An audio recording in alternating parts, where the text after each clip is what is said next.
ഈ പെരുന്നാളിൽ ഈ കബറെങ്കിലും ഓടിയെത്താൻ അനേകരാഗ്രഹിക്കുന്നുണ്ട്. എന്നാലൊന്നും സാധ്യമാകാതെ പുണ്യവാന്റെ ദീപ്തമായ സ്മരണകളും ആ ചൂടേറിയ ഓർമ്മകളുമായൊക്കെ ഭവനങ്ങളിൽ, ഹൃദയങ്ങളിൽ പേറിക്കൊണ്ടിരിക്കുന്ന ഒത്തിരി പ്രിയപ്പെട്ടവരുണ്ട്. ആയിരിക്കുന്ന ഇടങ്ങൾ, ദേവാലയങ്ങളാകട്ടെ, മനസ്സിൻ്റെ വാതായനങ്ങൾക്ക് മുൻപിൽ പരിമല പുണ്യവാന്റെ രൂപം തെളിഞ്ഞു വരട്ടെ എന്ന് പ്രാർത്ഥിക്കുന്നു. ഭാരതീയ പാരമ്പര്യത്തിൽ മുനിവര്യന്മാരെ, സിദ്ധന്മാരെ പല പേരുകൾ വിളിക്കാറുണ്ട്. ഋഷി എന്ന് വിളിക്കാറുണ്ട്, സന്യാസിമാരെ. മഹർഷി എന്ന് വിളിക്കാറുണ്ട്, ദേവർഷി എന്ന് വിളിക്കാറുണ്ട്. ഒത്തിരി പദങ്ങളുണ്ട്. എന്നാൽ അതിൽ തേജോമയമായൊരു നാമമാണ് ഏകർഷി എന്ന പദം. അതിൻ്റെ അർത്ഥം സൂര്യനെ പോലെ ഒരാൾ എന്നാണ്. പരിശുദ്ധ പരിമലത്തിനുബേനെക്കുറിച്ച് ഭാരതത്തിൻ്റെ ഭാവത്തിൽ നമ്മൾ മോർ ഗ്രിഗോറിയോസ് എന്ന സുറിയാനി ഭാഷയുടെ പശ്ചാത്തലത്തിൽ ആ വിശുദ്ധനെ വിളിക്കുന്നത് പോലെ ഭാരതത്തിൻ്റെ ഭാവത്തിൽ ചേർന്ന് വിളിക്കാവുന്ന, കൊടുക്കാവുന്ന ഏറ്റവും മനോഹരമായ പദങ്ങളിലൊന്നാണ് ഏകർഷി, സൂര്യനെ പോലെ ഒരാൾ. തേജസ്വിയായ, സമാനതകളില്ലാത്ത പ്രതിഭാസമാണ് പരിമല പുണ്യവാൻ. സത്യത്തിൽ പുണ്യാത്മാക്കളുടെ ജീവിതം ആരംഭിക്കുന്നത് മരണത്തോടെയാണ്. ജീവിച്ചിരിക്കുമ്പോഴല്ല, മരിച്ച് 54 വർഷത്തിൻ്റെ ജീവിതത്തിനപ്പുറം മരണത്തോടെയാണ് അത് ആരംഭിക്കുന്നത്. മരണമെന്നത് തണൽ നൽകിയ ഇല വളമാകാൻ കൊഴിയുന്നതിൻ്റെ പേരാണ് മരണം. ഞാൻ ആവർത്തിക്കട്ടെ, തണൽ നൽകിയ ഇല വളമാകാൻ കൊഴിയുന്നതിൻ്റെ പേരാണ് മരണം. അങ്ങനെയെങ്കിൽ മലങ്കരയുടെ തണലായി പരിശുദ്ധ പുണ്യവാൻ ഒരു കാലഘട്ടത്തിൽ സഭയ്ക്ക് തണലായിരുന്നെങ്കിൽ ഇന്ന് ആ പുണ്യവാൻ തണലും സഭയുടെ വളവുമാണ്. ഇത് മനോഹരമായ ഒരു ചിന്തയോട് നാം ചേർത്ത് പിടിക്കാം. ഇന്ന് ഈ പകലിൻ്റെ ധ്യാനത്തിൽ ആയിരിക്കുന്നിടത്ത് എന്നോടൊപ്പം ഈ ചിന്തകളിലേക്ക് ഞാൻ ധ്യാനിക്കാൻ വിളിക്കുന്നത് പരിശുദ്ധന്മാരുടെ ജീവിതത്തെക്കുറിച്ചാണ്. വിശുദ്ധ വേദപുസ്തകത്തിൽ പരിശുദ്ധന്മാരുടെ ജീവിതത്തെ വേദപുസ്തകത്തിലെ 3 ഭാവങ്ങളോട് ഞാൻ ഉപമിക്കുകയാണ്. ആവർത്തിക്കുന്നു, പരിശുദ്ധന്മാരുടെ ജീവിതത്തെ വിശുദ്ധ വേദപുസ്തകത്തിലെ 3 ഭാവങ്ങളോട്, 3 ഇടങ്ങളോട് ഞാൻ താരതമ്യപ്പെടുത്തി ഇന്ന് പകൽ ദൈവവചനത്തെ ധ്യാനിക്കാൻ പരിമല പുണ്യവാന്റെ ജീവിതവുമായി ബന്ധിപ്പിച്ചു. അല്പം പാടിയും അല്പം പാട്ടിൽ നാം ഒരുമിച്ച് ധ്യാനിച്ചും ഒരുമിച്ച് പ്രാർത്ഥിച്ചും ഒരുമിച്ച് ചിന്തിച്ചുമൊക്കെ മുന്നോട്ട് പോകാം. പരിശുദ്ധന്മാരുടെ ജീവിതത്തെ വേദപുസ്തകത്തിൽ ചേർത്ത് പിടിക്കാൻ ഇന്ന് പകൽ ഞാൻ ആദ്യം ശരണപ്പെടുന്നത് പരിശുദ്ധന്മാരുടെ ജീവിതം മീവൽ പക്ഷിയെപ്പോലെയാണ് എന്നുള്ളതാണ്. പരിശുദ്ധന്മാരുടെ ജീവിതം മീവൽ പക്ഷിയെപ്പോലെയാണ്. മീവൽ നമുക്ക് ഇഷ്ടമുള്ള പേരാണ്. ഇന്ന് കുഞ്ഞുങ്ങൾക്കൊക്കെ നാം പേരിടാറുണ്ട്, മീവൽ എന്ന് പേരിടാറുണ്ട്. മീവൽ പക്ഷി 84-ാം സങ്കീർത്തനം 3-ാം വാക്യം ഇങ്ങനെയാണ്: കുരികിൽ ഒരു വീടും മീവൽ പക്ഷി ഒരു കൂടും കണ്ടെത്തിയിരിക്കുന്നു. എൻ്റെ രാജാവും എൻ്റെ ദൈവവുമായ സൈന്യങ്ങളുടെ യഹോവേ, നിന്റെ യാഗപീഠങ്ങളെ തന്നെ. കുരികിൽ ഒരു വീടും മീവൽ പക്ഷി ഒരു കൂടും കണ്ടെത്തിയിരിക്കുന്നു. പരിശുദ്ധന്മാരുടെ ജീവിതത്തെ ഈ വാക്യത്തിൽ നിന്ന് ഞാൻ കുരികിലിനോടല്ല, മീവൽ പക്ഷിയോട് ഉപമിക്കുന്നു. ദേവാലയത്തിന്റെ മച്ചില വിടവുകളിൽ കൂട്ടമായി സദാ ചിലച്ചും ചലിച്ചുമിരിക്കുന്ന മീവൽ പക്ഷി. എബ്രായ ഭാഷയിൽ സിപ്പോർ എന്ന് പറയുന്ന പക്ഷിക്കുഞ്ഞ് മീവലിനെ കുറിച്ചാണ്. മോശയുടെ ഭാര്യയും ആ പേര് തന്നെയാണല്ലോ, സിപ്പോറ. ഇവിടെ ശ്രദ്ധിക്കണം, എന്തുകൊണ്ട് ഞാൻ ഇന്ന് ഈ മീവൽ പക്ഷിയെ പരിശുദ്ധന്മാരുടെ ജീവിതത്തോട് ഉപമിക്കുന്നു. അതിന്റെ അർത്ഥം ആ വേദവാക്യത്തിൽ തന്നെയുണ്ട്. കുരികിൽ കണ്ടെത്തിയത് ദേവാലയത്തിലെ മച്ചില വിടവുകളിൽ ഒരു വീടാണ്. വീട് മനുഷ്യന്റെ സ്ഥിരമായ മോഹത്തെ കുറിക്കുന്നു, സ്ഥിരമായ ആഗ്രഹത്തെ കുറിക്കുന്നു. വീടുണ്ടാക്കുക എന്നുള്ളതൊരു ആഗ്രഹമാണ്. എന്നാൽ കുരികിൽ വീടാണ് കണ്ടെത്തിയതെങ്കിൽ മീവൽ കണ്ടെത്തിയത് കൂടാണ്. കൂട് താൽക്കാലികതയുടെ ഇടമാണ്, ടെമ്പറാലിറ്റിയുടെ അനുഭവമാണ്, നശ്വരതയുടെ പ്രതീകമാണ്. കൂട്, കുടി, കൂടാരം, കുടീരം എന്നുള്ളതൊക്കെ താൽക്കാലികതയെ സൂചിപ്പിക്കുന്നു. ഇസ്രായേലിന്റെ ജീവിതത്തിൽ കൂടാരം അവരുടെ നിഴലായിരുന്നു, സമാഗമന കൂടാരവും പിന്നെ അവർ മരുഭൂമിയിൽ തണലേറ്റ കൂടാരവും. കൂടാരം താൽക്കാലികതയെ സൂചിപ്പിക്കുന്നുവെങ്കിൽ സ്വാളോ അഥവാ ഡ്രോർ എന്ന് വിളിക്കപ്പെടുന്ന മീവൽ പക്ഷി കുരികിലിനെ പോലെയല്ല.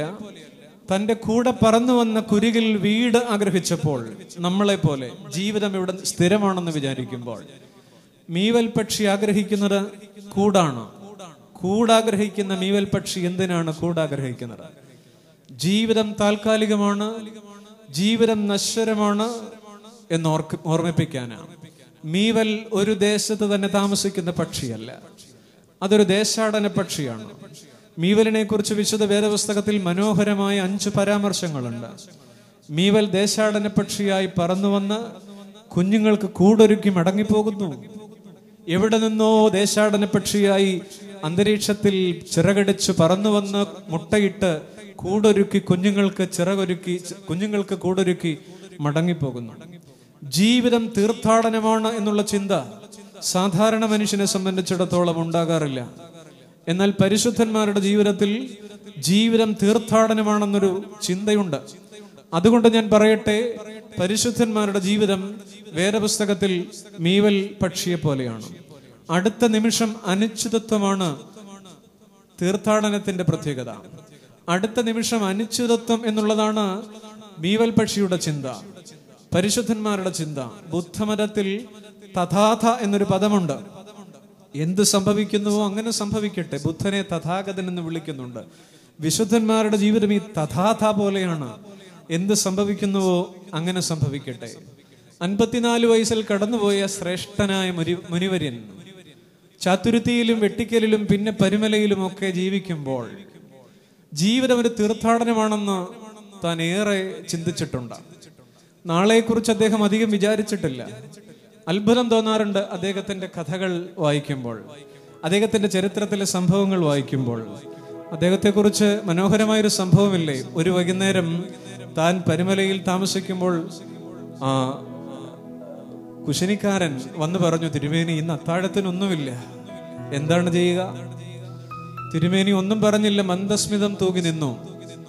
ഇന്ന് രാത്രിയുടെ വകയ്ക്ക് അത്താഴക്കഞ്ഞിക്ക് ഒരു വകയുമില്ല എന്ന് മനസ്സിലാക്കുമ്പോഴും എന്ത് സംഭവിക്കുന്നുവോ അത് സംഭവിക്കട്ടെ എന്ന് തിരുമേനി ചിന്തിച്ചിരുന്നു.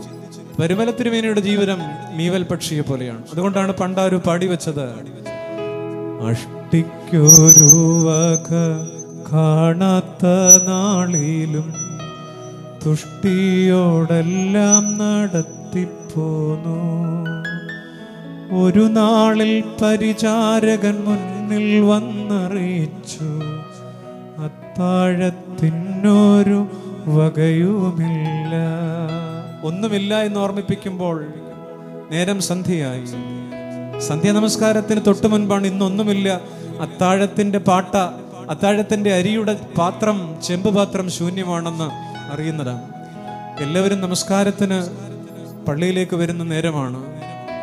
മണിനാഥമുയരുന്നു പള്ളിയിലെല്ലാരും, സന്ധ്യയ്ക്ക് പ്രാർത്ഥനയ്ക്കൊത്തുകൂടി, ഉള്ളം നിറഞ്ഞുള്ള പ്രാർത്ഥന തീർന്നപ്പോൾ വെള്ളമടുത്തു പള്ളിക്കടവിൽ.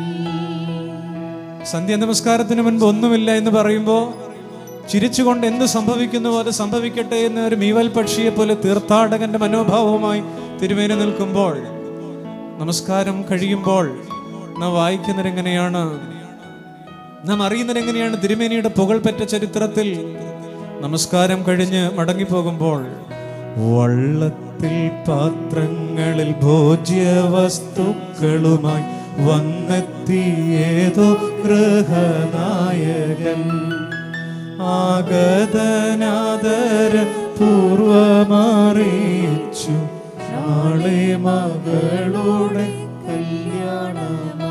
മീവൽ പക്ഷിയെ പോലെ എന്ത് സംഭവിക്കുന്നുവോ അത് സംഭവിക്കട്ടെ എന്ന് വിചാരിക്കുമ്പോൾ ഇതാ അനിശ്ചിതത്വത്തിന്റെ തിരമാലകളെ കീറിമുറിച്ചുകൊണ്ട് പമ്പാ നദിയുടെ ഓളപ്പരപ്പുകളെ കീറിമുറിച്ചൊരു വള്ളം പരിമലക്കടവിലെടുക്കുന്നു. നാളെ എൻ്റെ കുട്ടിയുടെ കല്യാണാണ്. ഒരു വള്ളം നിറച്ച സാധനങ്ങളുമായി എല്ലാവരും വിസ്മയിച്ചു.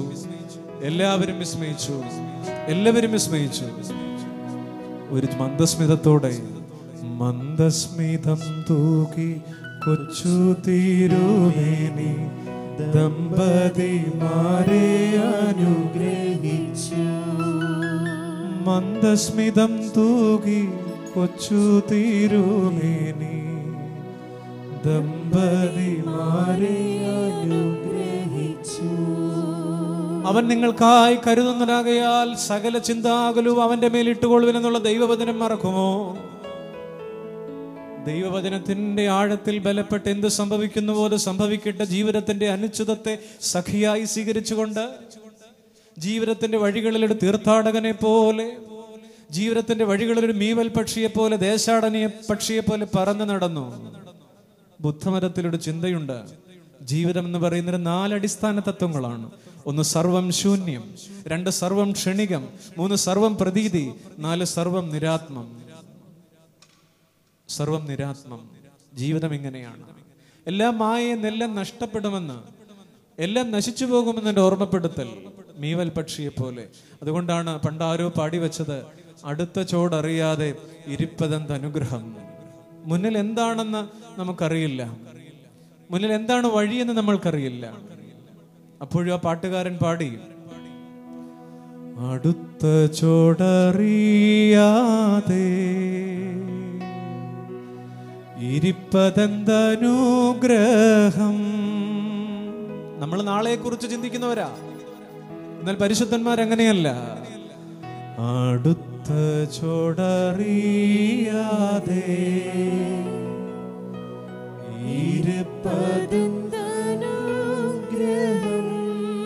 എന്തെന്നാൽ തനിച്ചെന്നെ നടത്താതെ വലതു കൈ പിടിക്കും ഞാൻ. എന്നെ തനിച്ച് നടത്താതെ, പിന്നെയോ തനിച്ചെന്നെ നടത്താതെ വലതു കൈ പിടിക്കും ഞാൻ. മുന്നിലൊരു ചുവടുവയ്പ്പാ. ദൈവമേ, ഒരു ചുവട് വയ്ക്കാനുള്ള വഴി മാത്രമേ ഞാൻ കാണുന്നുള്ളൂ എങ്കിലും മാത്രമിട കാണുന്നു ഞാൻ.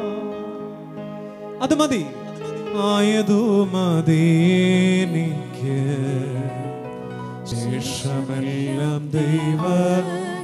എന്നോടുകൂടെ നിങ്ങൾ ഈ ഓൺലൈനിൽ ശുശ്രൂഷ കാണുമ്പോൾ നാളെക്കുറിച്ച് ഭാരപ്പെടുന്ന സഹോദര, നാളെക്കുറിച്ച് ഭാരപ്പെടുന്ന സഹോദരി എന്നോട് ചേർന്ന് പാടുമോ?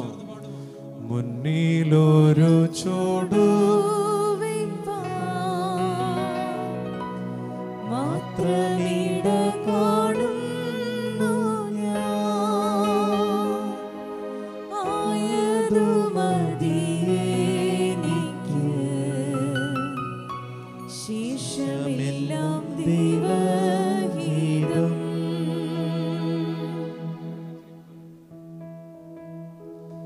നാളെക്കുറിച്ചുള്ള അനിശ്ചിതത്വം, നാളെക്കുറിച്ചുള്ള ജീവിതത്തിന്റെ നിശ്ചയം, അതെന്താണെന്ന് നമുക്ക് അറിഞ്ഞുകൂടാ.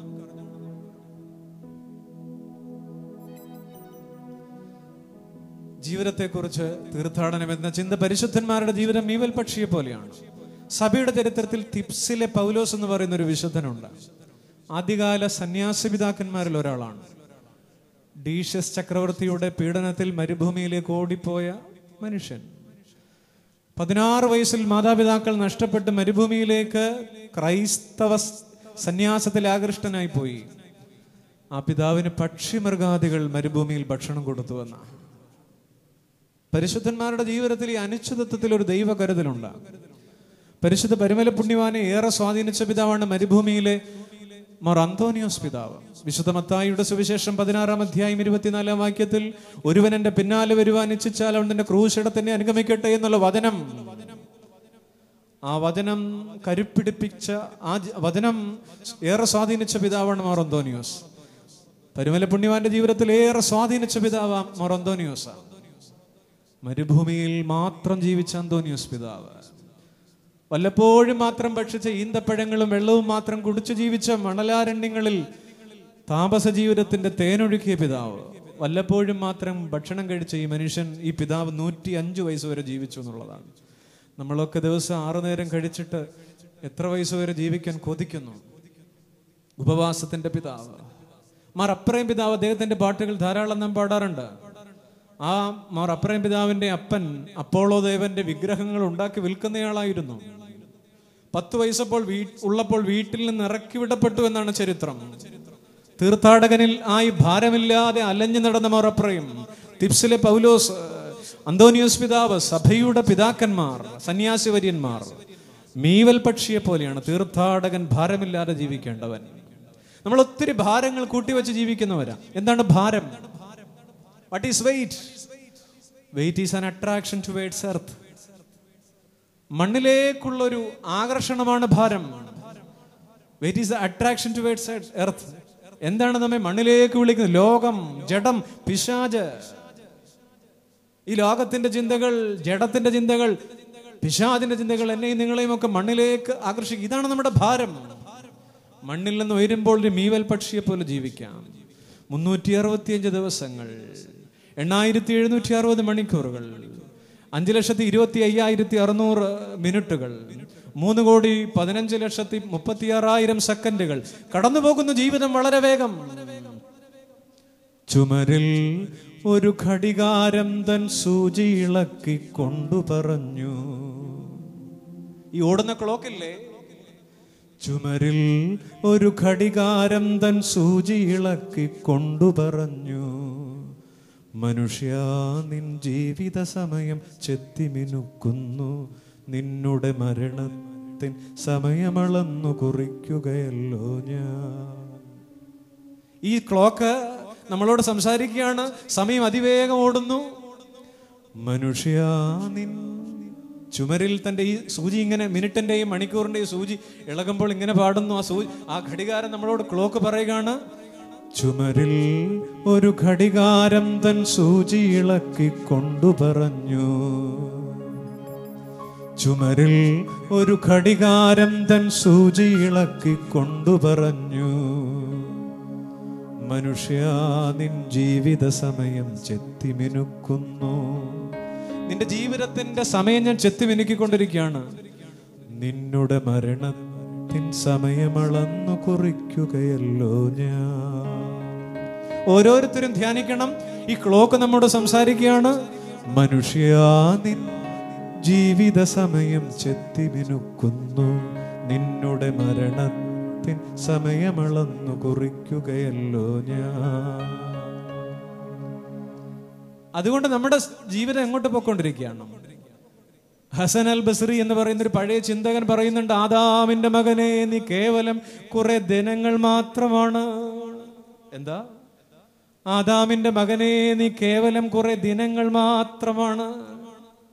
ഓരോ ദിനം കഴിയും തോറും നിന്റെ ഒരു ഭാഗം തന്നെയാണ് കടന്നു പോകുന്നത്. നമ്മൾ കുറെ ദിവസങ്ങളാ. അപ്പൊ എന്നെ കേൾക്കുന്നവര് പറ, നമ്മൾ വളരുകയാണോ ചെറുതാവുകയാണോ? ചെത്തിമിനുക്കി ക്ലോക്കിന്റെ സൂചി നമ്മുടെ ജീവിതത്തെ ചെത്തിമിനുക്കി നീ വലുതായോ സ്നേഹിത? നമ്മുടെ ജീവിതം ചെറുതായോ? നമ്മൾ വലുതായി എന്ന് വിചാരിക്കുക. മീവൽ പക്ഷി ദേശാടന പക്ഷിയാണ്. മീവൽ പക്ഷിയുടെ മറ്റൊരു പ്രത്യേകത വളരെ വേഗം നമുക്ക് പറഞ്ഞു പോകേണ്ടിയിരിക്കുന്നു. ജീവിതത്തിന്റെ നശ്വരതയെക്കുറിച്ച്, ജീവിതം തീർത്ഥാടനമാണെന്നുള്ള ചിന്ത. പരുമല തിരുമേനി അനിശ്ചിതത്വത്തെ സ്നേഹിച്ച ആളാണ്. മീവൽ പക്ഷിയുടെ മറ്റൊരു പ്രത്യേകത, ഈ യാഗപീഠത്തിൽ മക്കളെ വളർത്തുന്നു. ഓക്കുമരവും തേക്കുമരവും പൈൻമരങ്ങളും കാടുകളും ഒക്കെ ആ പ്രദേശത്തുണ്ടായിരുന്നു. മീവൽ പക്ഷി കൂടുകൂട്ടിയത് ഓക്കുമരത്തിന്റെയും തേക്കുമരത്തിന്റെയും ചില്ലകളിലല്ല,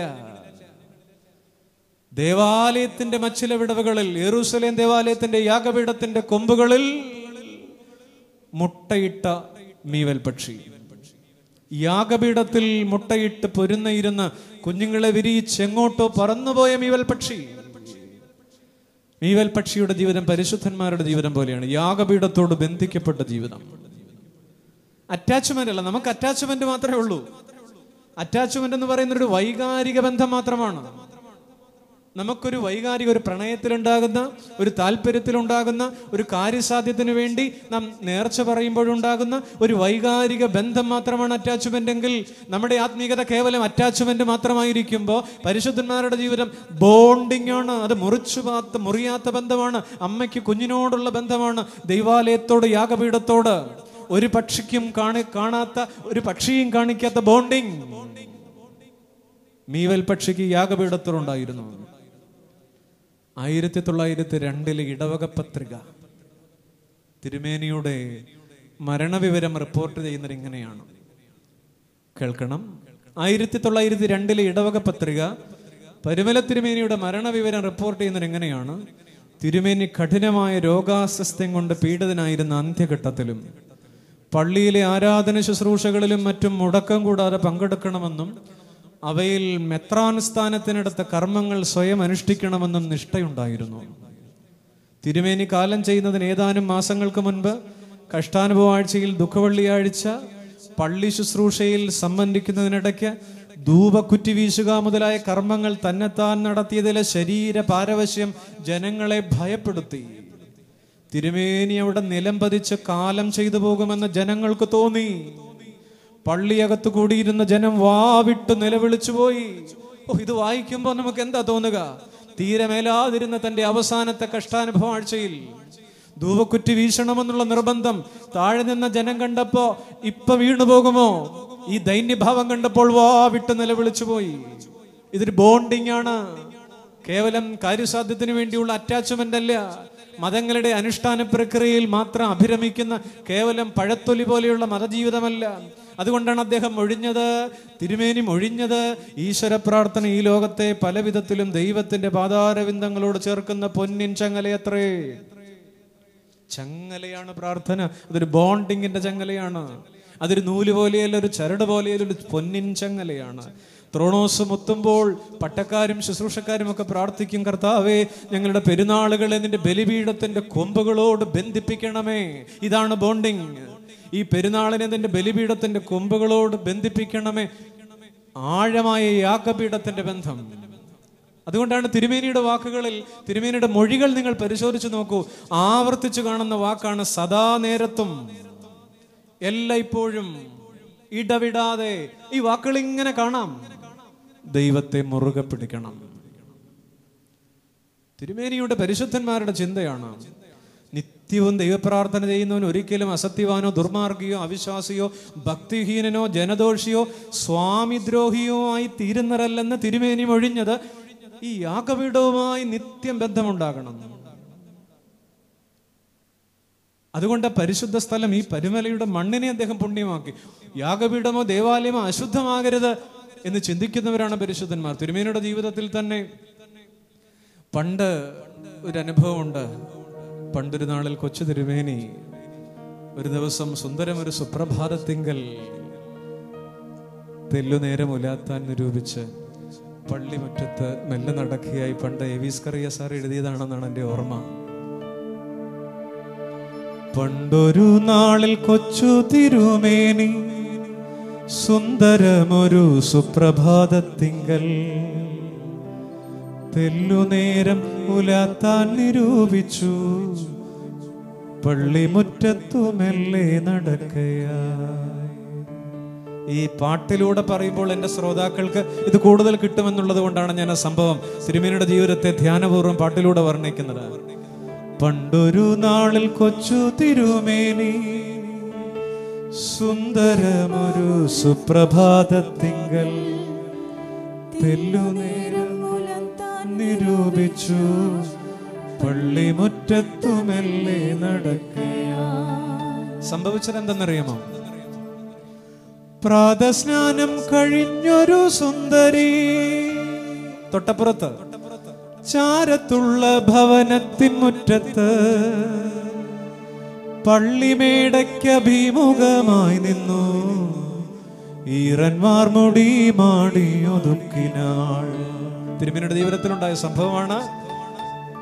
തന്റെ ധ്യാനപൂർവമായ ആ നിമിഷങ്ങളിൽ ലാസ്യഭാവത്തോടെ ഒരു സുന്ദരി ചാരത്തുള്ള ഭവനത്തിൻ മുറ്റത്ത് പള്ളിമേടയ്ക്ക് അഭിമുഖമായി നിന്ന് ഈറൻ വാർമുടി മാടിയൊതുക്കിനാൾ. ഇത് കണ്ടപ്പോൾ ആ സൂര്യനെ പോലെ ഏകർഷിയായ പരിമല തിരുമേനിക്ക് തീവ്രവൈരാഗിയാം യുവയോഗിക്ക് നാരിതൻ ഭാവം തീരെ രുചിച്ചില്ല. ആ നിലയിൽ നിന്നൊട്ടൊന്നു മാറുവാൻ ഭൃത്യനെ വിട്ടു യോഗി അറിയിച്ചാൽ. ഇത്തിരി ഒന്ന് മാറുമോ? ആ നിൽപ്പിൽ നിന്നൊന്ന് മാറുമോ? ഇത് യാഗപീഠമാണ്, ഇത് ദേവാലയമാണ്. തെല്ലും കൂസാതെ പിന്നെയും തൻ മുൻപിൽ എന്ന പോൽ നിന്നു മന്ദഹസിക്കയായി. ഒന്നും പറയാതെ യോഗീന്ദ്രൻ മന്ദമന്ദം നടന്നകം പോകിനാൻ. ഒന്നും പറഞ്ഞില്ല തിരുമേനി. ഈ യാഗപീഠത്തോട് നീ അശുദ്ധി കാണിക്കരുത് പെണ്ണേ, ഈ ദേവാലയത്തോട് നീ അശുദ്ധി കാണിക്കരുത് പെണ്ണേ. പക്ഷെ തിരുമേനി തന്നെ പറഞ്ഞിട്ടുണ്ട്, മുള്ളിന്മേൽ ഉതയ്ക്കരുത്. തിരുമേനി ഒന്നും മിണ്ടാതെ മടങ്ങിപ്പോയെങ്കിൽ തൽക്ഷണം നാരി ഞെട്ടി വിറച്ചുകൊണ്ടട്ടഹാസം മുഴക്കാൻ തുടങ്ങിനാൽ. ആ സ്ത്രീ പെട്ടെന്ന് തൽക്ഷണം നാരി ഞെട്ടി വിറച്ചുകൊണ്ടട്ടഹാസം മുഴക്കാൻ തുടങ്ങിനാൽ. ചീകിക്കെട്ടിയ വാർമുടി കൈക്കൊണ്ട് വാരി വാരിച്ചിതറിയെറിഞ്ഞവൾ. ഭ്രാന്തിയെ പോലെ ചീകിക്കെട്ടിയ വാർമുടി കൈക്കൊണ്ട് വാരി വാരിച്ചിതറിയെറിഞ്ഞവൾ. ഒരു ഭ്രാന്തിയെ പോലെ മാറിയ ദൈവാലയം, യാഗപീഠം അശുദ്ധമാകരുത്. നാട്ടുകാരോട് എത്തിയ നാരിയെ പെട്ടെന്നെത്തിച്ചു മാമുനി തൻ മുൻപിൽ. എല്ലാരും കൂടി എടുത്തോണ്ട് വന്ന് തിരുമേനിയുടെ മുമ്പില്, കൊച്ചു തിരുമേനിയുടെ മുമ്പില്. ആനതം ആ ശിരസിന്മേലന്നേരം തൂവള്ളപ്പട്ടു ചൂടിയിരുന്നവൾ. എന്താ?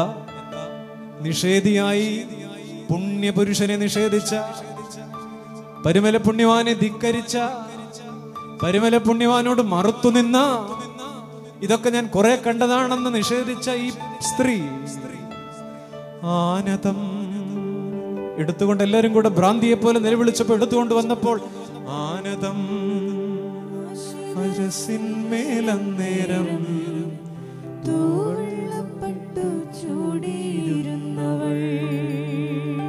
ആ ശിരസിൽ തൂവള്ളപ്പെട്ട് ചൂടി. തിരുമേനി ഒന്നും പറഞ്ഞില്ല, കൈവച്ച് അനുഗ്രഹിച്ചു.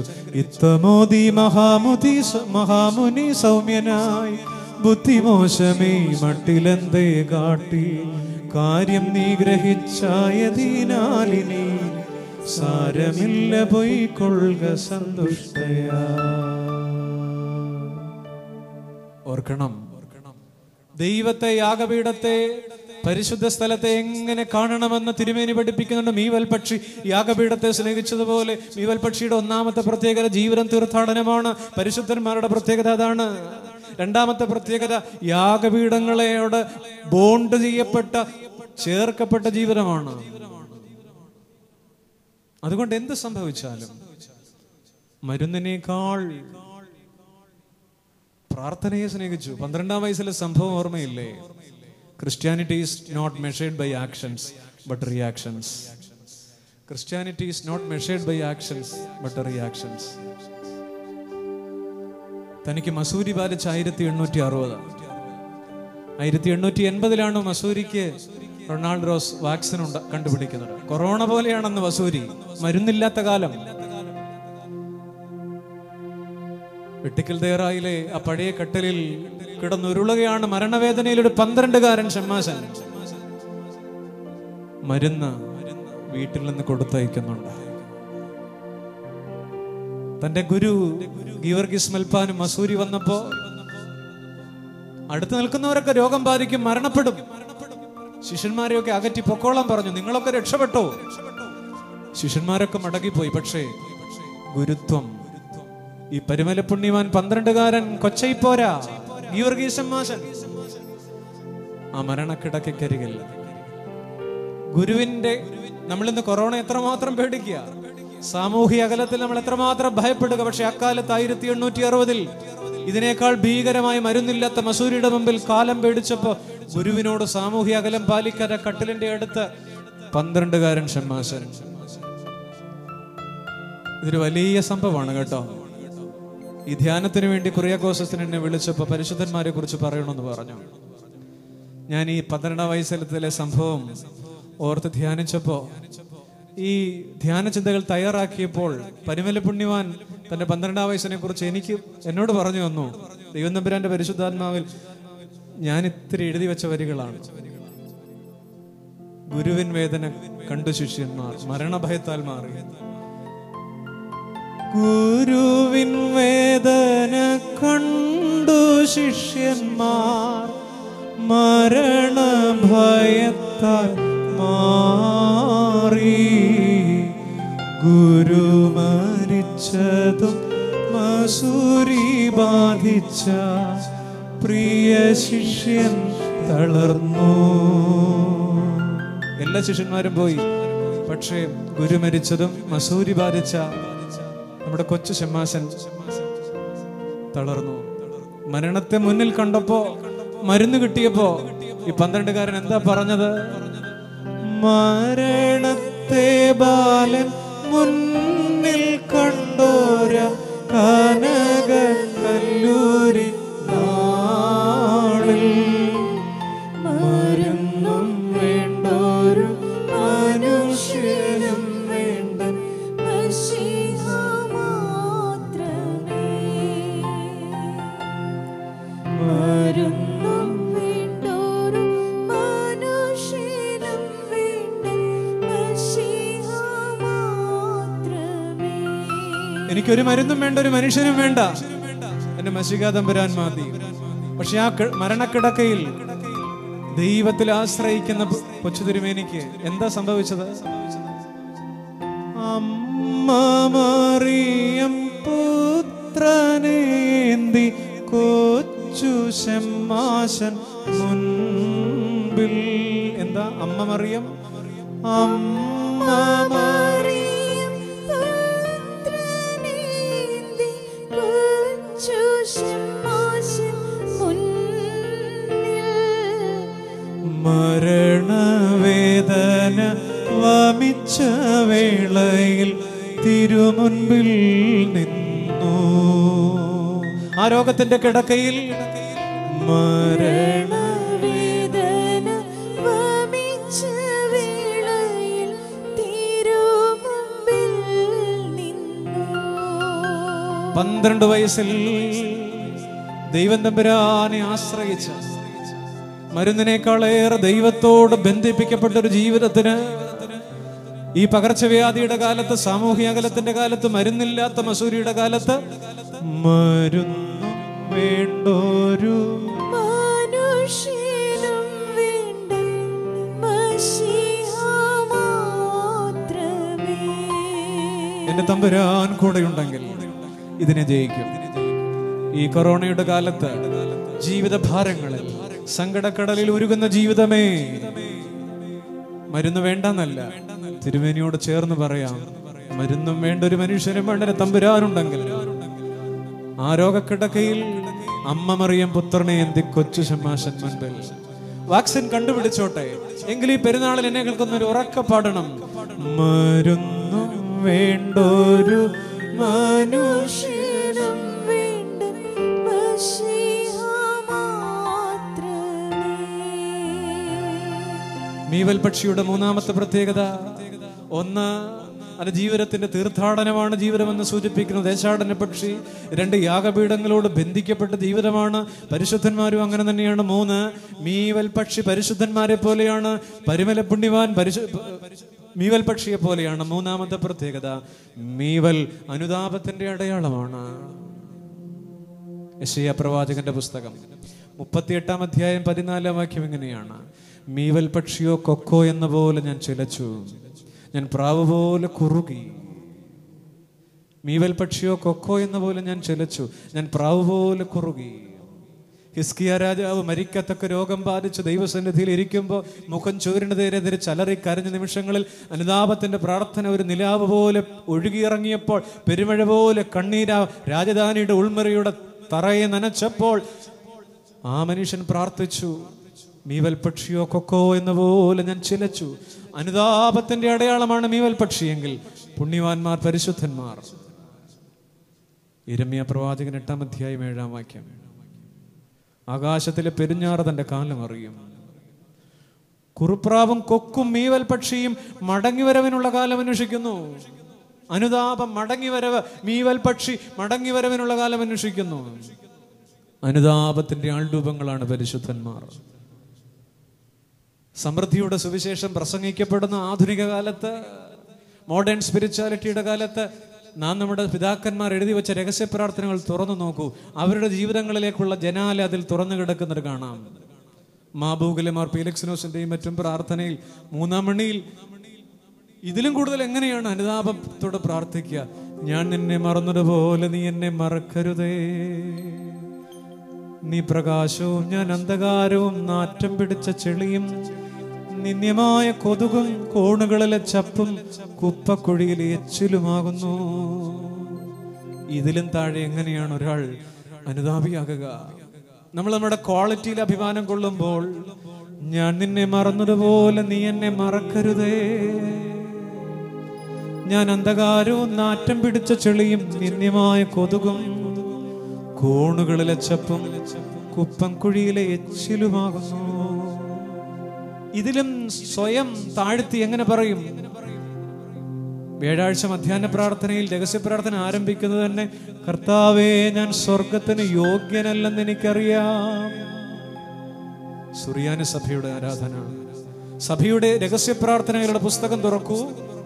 പരിശുദ്ധന്മാരുടെ ജീവിത ശൈലിയിലേക്ക് വെളിച്ചം വീഴുന്ന ജാലകങ്ങളാണ്. അവരുടെ ജീവിതത്തിൽ അനുതാപം ഒരു അടയാളമാണ്. അവരുടെ ജീവിതം അനുതാപത്തിന്റെ അടയാളമാണ്. വെട്ടിക്കൽ ദേറായിലെ തന്റെ ജീവിതത്തെക്കുറിച്ച് നമ്മുടെ മഹാന്മാരെന്ന പുസ്തകത്തിൽ മൂക്കഞ്ചേരി വർക്കി എന്ന് പറയുന്ന എഴുത്തുകാരൻ എഴുതിയിട്ടുണ്ട്. പണ്ട് തിരുമേനിയുടെ ജീവിതത്തെക്കുറിച്ച്, ഗീവർഗീസ് റമ്പാൻ വെട്ടിക്കൽ ദയറായിൽ പ്രവേശിച്ചത് മുതൽ കഠിനമായി വ്രതം ആരംഭിച്ചു. താൻ ഇടപെടാതെ അനുതാപ പ്രാർത്ഥനകൾ നിർവഹിച്ചു കൊണ്ടിരുന്നതിനാൽ തന്നെ കാണാനായി വന്ന പലരും ആഗ്രഹം സാധിക്കാതെ മടങ്ങിപ്പോയിട്ടുണ്ട്. പ്രാർത്ഥനയില്ലാത്ത സമയങ്ങളിൽ റമ്പാച്ചൻ വേദപുസ്തകമോ മറ്റു മതസംബന്ധമായ പുസ്തകങ്ങളോ വായിച്ചു കൊണ്ടിരിക്കും. അല്ലെങ്കിൽ കുമ്പിടിയിലോ ധ്യാനമോ ആയിരിക്കും. എന്ത് രോഗം വന്നാലും ചികിത്സയ്ക്ക് ചുരുക്കമായിരിക്കും. നോമ്പുകാലങ്ങളിൽ വ്രതങ്ങളും പ്രാർത്ഥനകളും ഇരട്ടിക്കും. 22 കഴിയുന്നവരെ ഭക്ഷണമില്ല, അത് തന്നെ ലഘുവായിരിക്കും. ഇത് കഴിഞ്ഞാൽ സുറിയാനി പുസ്തകങ്ങൾ പകർത്തുന്ന ജോലിയായിരുന്നു. ഇങ്ങനെ തൻ്റെ ജീവിതത്തിൻ്റെ അനുതാപത്തെക്കുറിച്ച് മഹാനായ മൂക്കഞ്ചേരി വർക്കി നമ്മുടെ മഹാന്മാരെന്ന പുസ്തകത്തിൽ തിരുമേനിയെക്കുറിച്ച് എഴുതി വച്ചിട്ടുണ്ട്. മീവൽ പക്ഷിയെ പോലെ പരിശുദ്ധന്മാരുടെ ജീവിതം, അനുതാപത്തിന്റെ അടയാളം, തീർത്ഥാടനത്തിന്റെ സ്വഭാവം, യാഗപീഠങ്ങളോട് ബന്ധിക്കപ്പെട്ടത് ഒക്കെ നമ്മുടെ പുണ്യവാന് ചേരില്ലേ? ഒക്കെ നമ്മുടെ പരിമല പുണ്യവാന് ചേരില്ലേ? വിശുദ്ധരുടെ ജീവിതം മീവൽ പക്ഷിയെ പോലെ. രണ്ടാമത്തത്, വിശുദ്ധന്മാരുടെ ജീവിതം പത്മോസ് ദ്വീപ് പോലെയാണ്. പത്മോസ് ദ്വീപ് പോലെ. എന്താണ് ഈ പത്മോസ് ദ്വീപിന്റെ പ്രത്യേകത? വേദനകൾ, ഒറ്റപ്പെടൽ, ഏകാന്തതയുടെ ഇരിപ്പിടം ഒക്കെയാണ് പത്മോസ്. ആത്മവിവശതയുടെ ഇടമാണ്, എന്നാൽ വെളിപ്പാടുകൾ കൂട്ടുവരുന്ന ഇടം കൂടിയാണ് പത്മോസ്. യോഹന്നാൻ ശ്ലീഹ ഏകാനായി പാർത്ത ഏറ്റവും മരുഭൂമിയുടെ ഈ ദ്വീപ്. ഒരു വശത്ത് പരുക്കൻ ജീവിത യാഥാർത്ഥ്യങ്ങൾ, മറുവശത്ത് കാലത്തിനപ്പുറമുള്ള കാഴ്ചകൾ. ഒരു വശത്ത് ആരും അനുഭവിക്കാത്ത സങ്കടങ്ങൾ, ആളുകൾ കൂട്ടില്ലാത്ത ഇടം, മറുവശത്ത് ആഴത്തിലുള്ള സ്വർഗീയ ദർശനങ്ങൾ. പത്മോസ് പരിതാപത്തിന്റെയും പരുക്കുകളുടെയും പരിശോധനകളുടെയും പരിദേവനങ്ങളുടെയും ഇടമാണ്. എന്നാൽ പത്മോസ് പറുദീസയിലേക്കുള്ള വാതിലുമാണ്. പത്മോസിന് 2 വശമുണ്ട്. ഒരു വശം പരിതാപവും പരുക്കും പരിദേവനവും പരിശോധനയുമാണ്, എന്നാൽ മറുവശം പറുദീസയുടെ കാഴ്ചയുമാണ്. പുണ്യവാന്മാരുടെ ജീവിതം പത്മോസ് ദ്വീപ് പോലെയാണ്. അവിടെ ഒരു 6-ാം ഇന്ദ്രിയമുണ്ട്. പത്മോസ് ദ്വീപിൽ വെളിപ്പാടിൽ യോഹന്നാൻ ശ്ലീഹായ്ക്ക് തുറന്നു വയ്ക്കുന്ന 6-ാം ഇന്ദ്രിയം. മരണത്തിന് ദിവസങ്ങൾക്ക് മുമ്പ് ഇവിടെ ഒരു നിധി ഉണ്ടാകും എന്ന് തിരുമേനി പറഞ്ഞില്ലേ? പണ്ട് വായിച്ചിട്ടില്ലേ ആ കോൾമയിർ കൊള്ളിക്കുന്ന ചരിത്രം? ഈ ജീവിതത്തിന്റെ പെരുമയെക്കുറിച്ചല്ലേ പറഞ്ഞത്? താൻ മരിക്കുന്നതിനെ കുറിച്ച് താൻ മുൻപേ പറഞ്ഞില്ലേ? ശയ്യാവലംബിയായി കിടന്ന 54-ാമത്തെ വയസ്സിൽ 2 ദിവസം മരിക്കത്തക്ക രോഗം പിടിച്ച് തിരുമേനി കിടക്കുന്നുണ്ട്. എല്ലാവരും ചരിത്രം വായിച്ചിട്ടുള്ളതാണ്. സൺഡേ സ്കൂളിൽ പോലും. മരണമടുത്തപ്പോൾ, മരണവേദനയിൽ പിടയുന്ന തൻ്റെ ജീവിതത്തിൻ്റെ അവസാന രാപകലുകൾ, മരണമടുത്തപ്പോൾ താൻ മൗനിയായി 2 ദിനം, അതിവേദന മധ്യേ തേജസ്വിയായി താൻ ശയ്യമേൽ ധ്യാനിച്ചു. മരണമടുത്ത നിമിഷങ്ങളിൽ അതിവേദന മധ്യേ തേജസ്വിയായി താൻ ശയ്യമേൽ ധ്യാനിച്ചു. കഴിഞ്ഞ ദിവസം ഈ ധ്യാനത്തിൽ ഒരുങ്ങിയപ്പോൾ ദൈവം എനിക്ക് വെറുതെ തന്ന വരികളാണ്.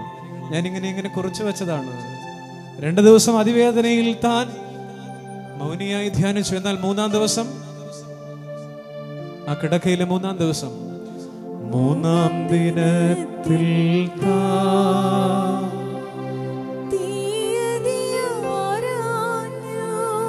ഇന്ന് എത്രയാണ് തീയതി എന്ന് ചോദിച്ചു. 3-ാം ദിവസം പ്രഭാതത്തിൽ അടുത്ത് നിന്ന് ശിഷ്യന്മാരോട് 3-ാം ദിനത്തിൽ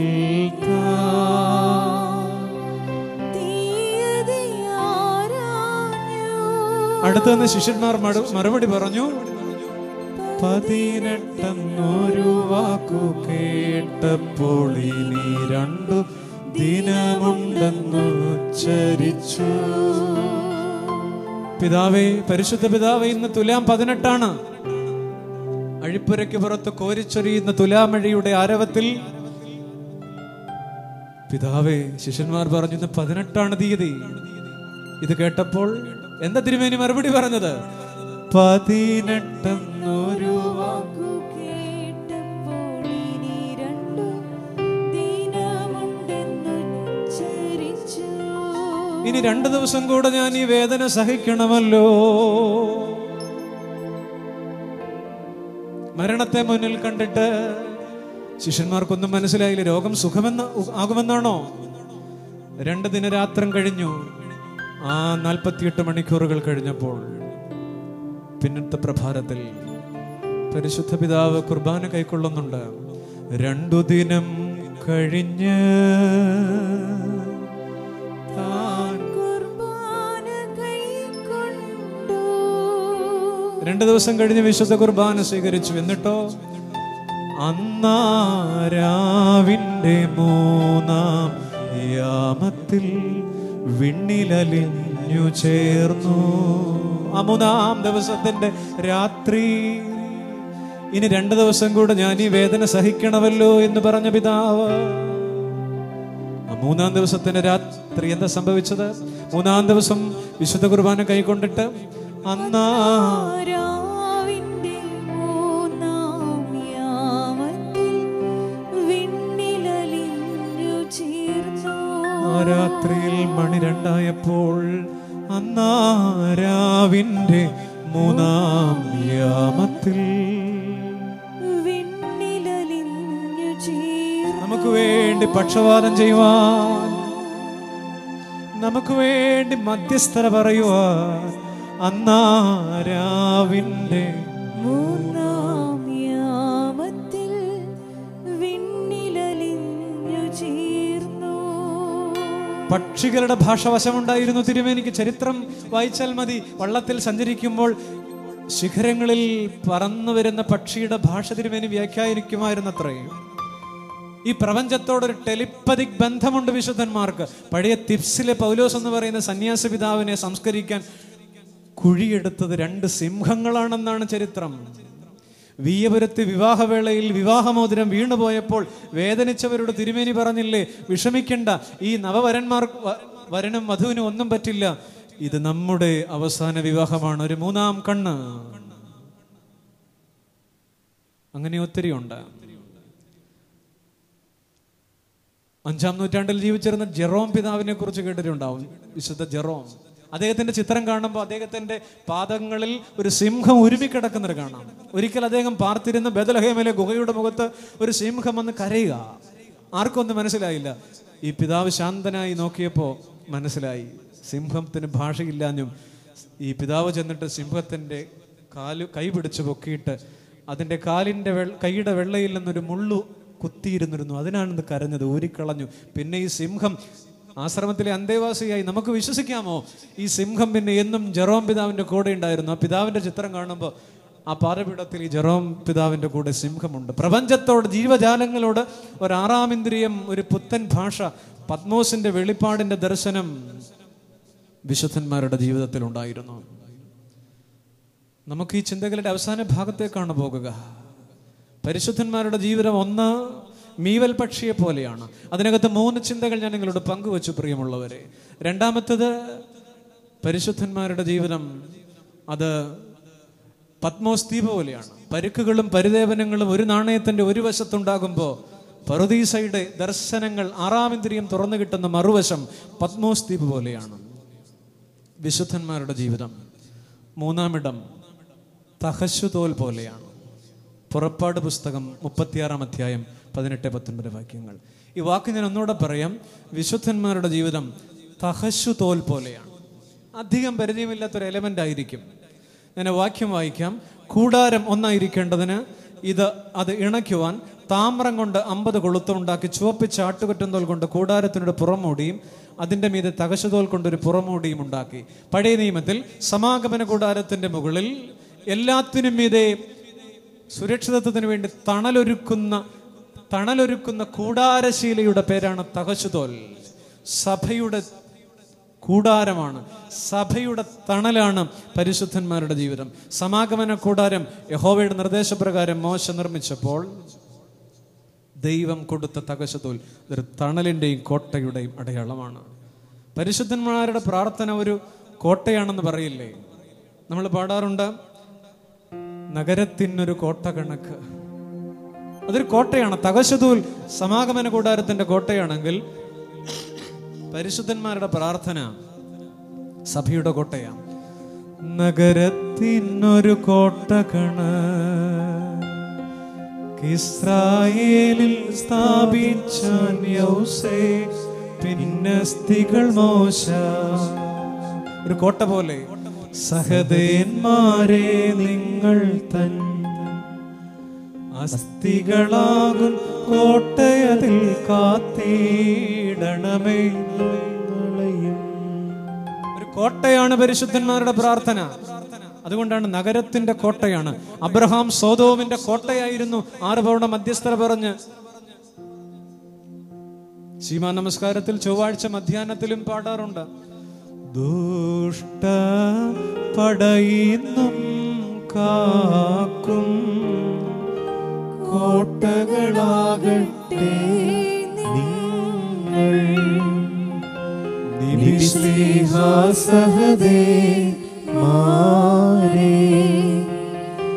അസ്ഥികളെ ബഹുമാനിച്ചോ. എന്താ നമ്മൾ പാടുന്നത്? പരിശുദ്ധന്മാർ തകശുതോൽ പോലെ ഒരു കോട്ടയാണ്.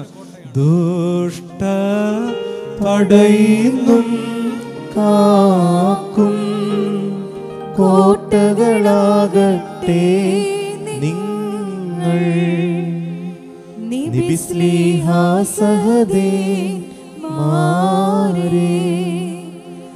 അസ്ഥികളെ ബഹുമാനിച്ചോ.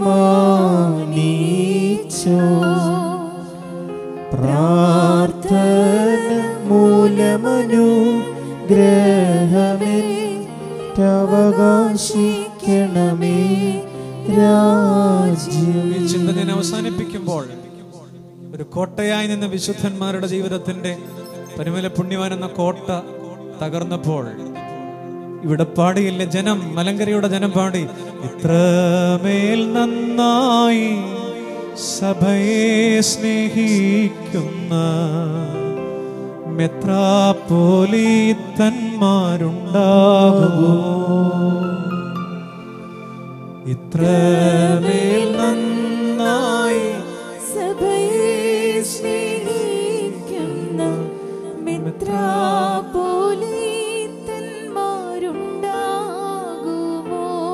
ആ കോട്ട തകർന്നപ്പോൾ ജനം വിതുമ്പി, അരുമബാലേ പരുമലേ എന്ന ഇനിമേൽ വിളിപ്പതിനായി